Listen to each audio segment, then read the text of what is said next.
Sans plus attendre, je laisse la place aux collègues qui vont témoigner et vous offrir quelques mots forts, pas tous, mais de l'année passée et de l'année 2023. Alors, bien sûr, je pense que ça ne va pas vous étonner. Je peux faire une petite devinette. On ne peut pas parler de l'année 2023 sans évoquer ce qui nous a tous mobilisés, très fortement mobilisés, pour la qualité, la sécurité des soins. Et ben voilà, la certification. Alors, j'ai la joie, le timing est bon, j'ai la joie de vous annoncer qu'il y a quelques jours, Madame Caron a reçu un mail de la HAS et donc c'est officiel, nous sommes certifiés sans réserve. Bravo.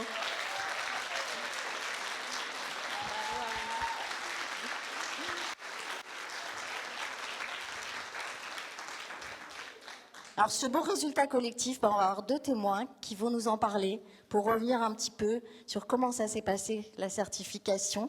Et donc je vais appeler Lady Miluna et Cécile Blanc.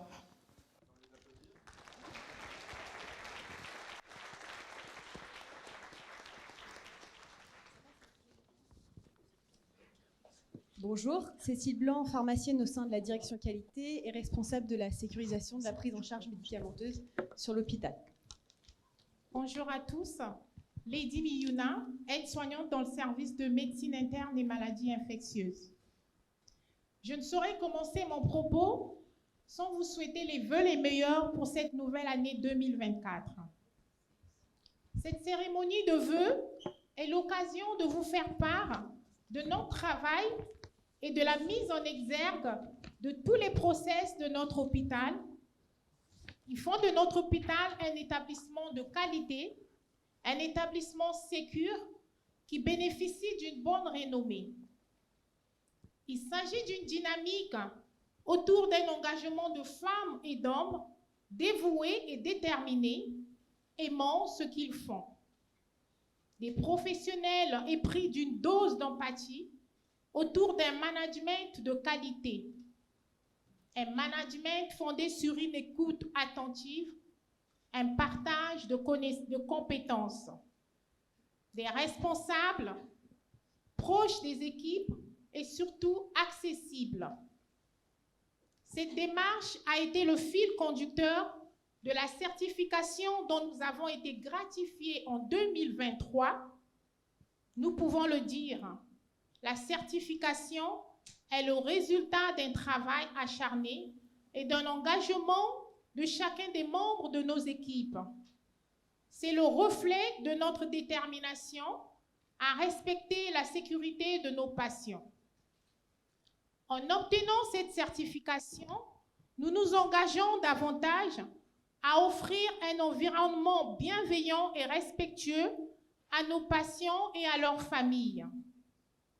Je tiens à remercier ma hiérarchie en général, à savoir les directrices de soins, mon chef de service, le docteur Ziad Bourgou. Mon regard se tourne particulièrement vers ma cadre, Madame Malika Amouda, qui a fait preuve de beaucoup de pédagogie. À travers des temps qualité, autour des petits déjeuners et aussi des accompagnements individuels.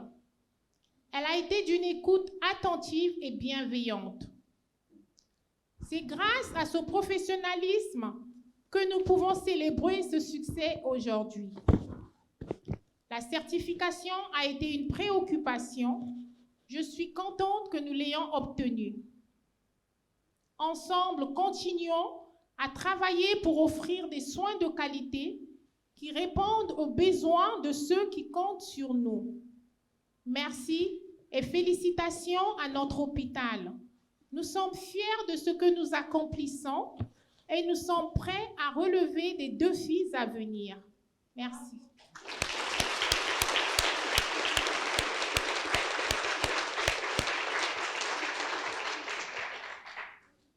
Donc l'année 2023 a en effet été un réel challenge, comme nous le savons avec certaines certifications que nous avons vécues en septembre dernier.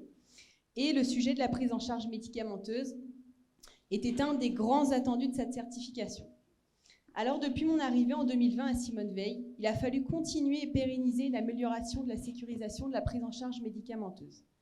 Le circuit du médicament concerne une grande majorité des acteurs médicaux et paramédicaux, et c'est ce qui en fait sa complexité. Le médecin est responsable de la prescription, les pharmaciens, les préparateurs qui dispensent les médicaments, ou encore les infirmiers qui administrent et surveillent. Durant ces 15 années de préparation, mon rôle a été d'accompagner les équipes, de proposer des outils et d'apporter du sens à l'importance de la sécurisation de la prise en charge médicamenteuse. L'accompagnement des équipes a été un travail au quotidien. Il a fallu être disponible pour les services des soins, dans l'accompagnement et le rappel aux bonnes pratiques. Il s'est traduit par des rencontres régulières avec les équipes au sein des services. Nous avons travaillé chaque jour avec un but commun, sécuriser la prise en charge médicamenteuse. J'ai essayé d'innover dans la communication et la sensibilisation en instaurant la campagne « Un mois un médicament à risque » et en réalisant un escape game pour sensibiliser sur les erreurs médicamenteuses qui ne devraient plus jamais arriver en établissement de santé. Nous avons réussi à former plus de 200 professionnels de santé grâce à cet escape game. Je suis très fière de la relation qui s'est créée entre la direction de la qualité et les services de soins. Notre place de qualiticien a été essentielle pour accompagner les services et notre rôle a été reconnu et remercié par les professionnels de santé. La sécurisation de la prise en charge médicamenteuse a été un sujet prioritaire dont tous les soignants se sont complètement emparés ces dernières années. Je tenais à les remercier dans ce témoignage, avec une pensée toute particulière pour les cadres santé, qui ont été un réel relais auprès des équipes et de soutien pour moi. Notre travail sur la prise en charge médicamenteuse a été honorablement remarqué et félicité lors de la certification, donc nous pouvons en être fiers. Nous vous remercions pour votre attention et vous souhaitons nos meilleurs vœux pour 2024.